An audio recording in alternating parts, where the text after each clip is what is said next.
Hello, friends, and welcome to Adventures in Pixieland. My name's Amy.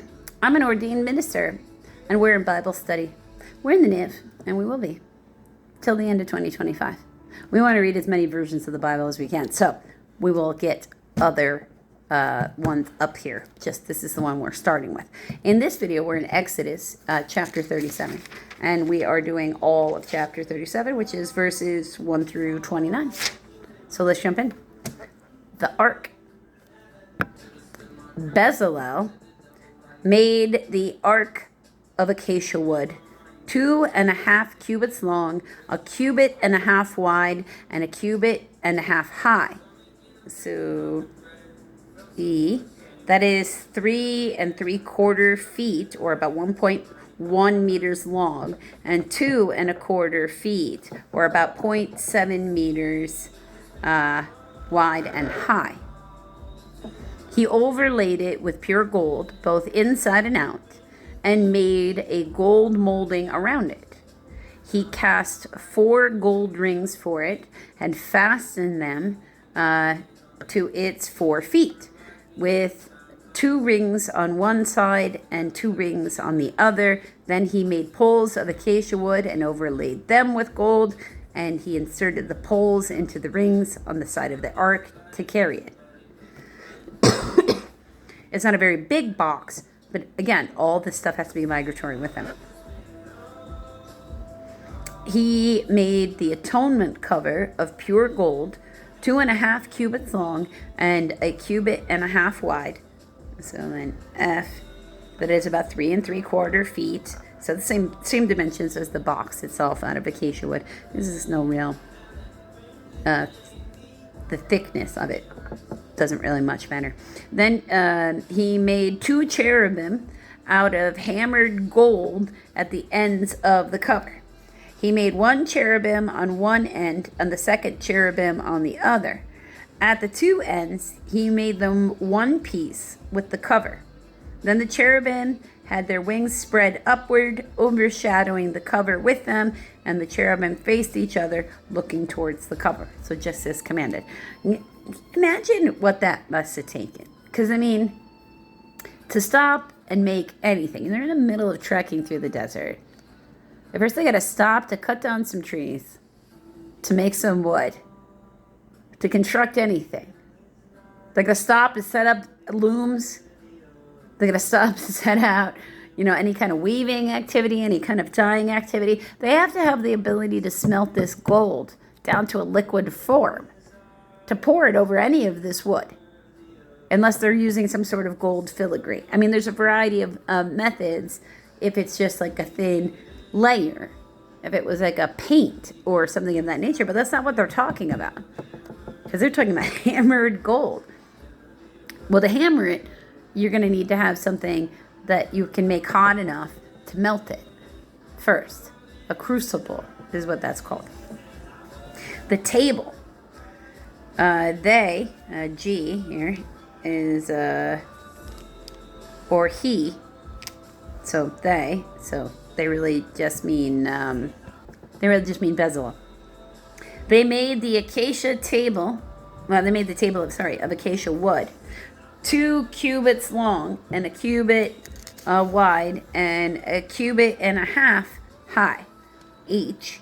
That is about 3 foot by 0.9 meters, or 0.9 meters long, and about 1.5 feet, or about 0.5 meters wide, and about 2 1/4 feet by 0.7 meters high. This is the table for the incense. They overlaid it with pure gold and made a gold molding around it. Oh, or maybe it's not. It's just the table that's in the room. That's another thing. They also made it a rim and hand breadths wide. That is about 3 inches or 8 centimeters. A hand's breadth. And put gold molding on the rim. They cast 4 gold rings for the table and fastened them to the 4 corners where the 4 legs were. So that, downward fastened. So like on the bottom. And the rings were put close to the rim to hold the poles used in carrying the table. For the poles, the poles for carrying the table were made of acacia wood and were overlaid with gold. They were made from pure gold.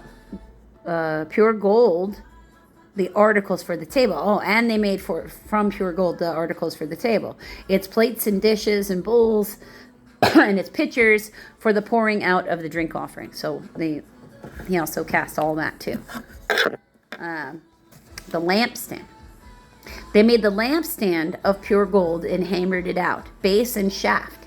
Its flower-like cups, buds, and blossoms were one of the pieces with it.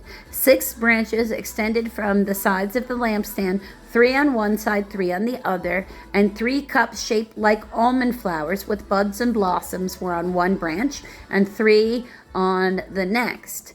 And the same for all 6 branches extending from the lampstand. So they were facing upward and out like that, like in this fashion, with like an upward cup, so it could be filled with olive oil, because that was what the oil they were using to light. They cook with it.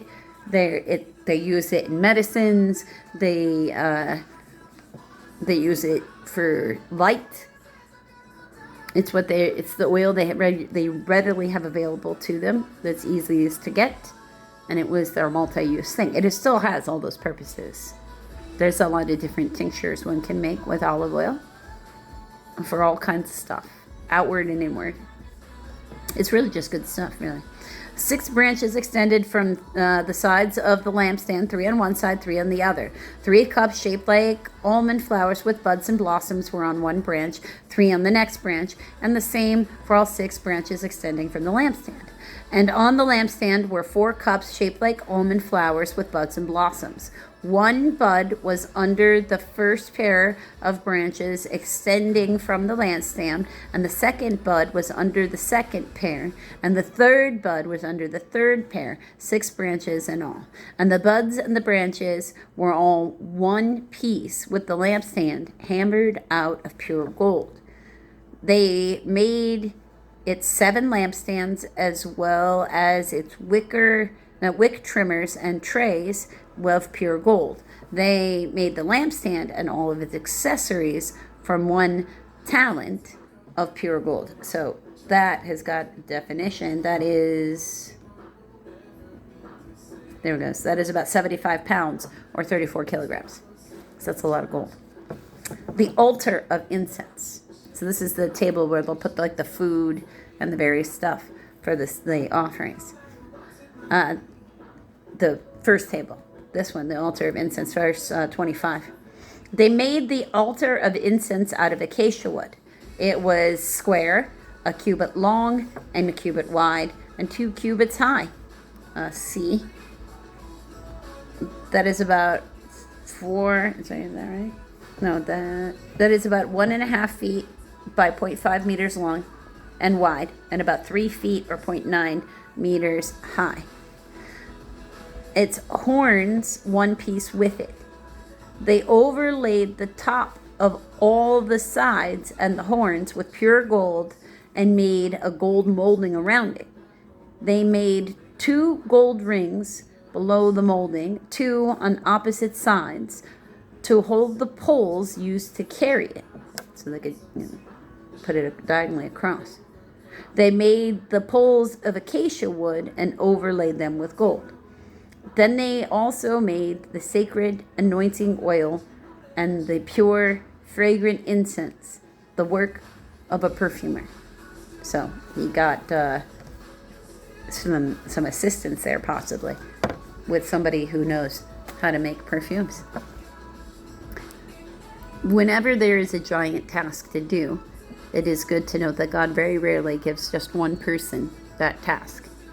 It is often a series of much smaller tasks broken out, and frequently, if done by one person, it's always going to be much smaller tasks broken up and building for something much bigger over a course of usually years, because he doesn't generally want to exhaust us. Otherwise, he usually involves smaller tasks that you can build on one after the other with multiple people.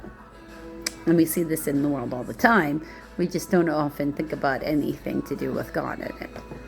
But anything lasting you want to keep, it requires upkeep and maintenance, requires for its longevity, for it to last, it's going to have to be handed down, or it's going to fade away. Because that's the nature of, well, this matter-based world. Until the next video, friends.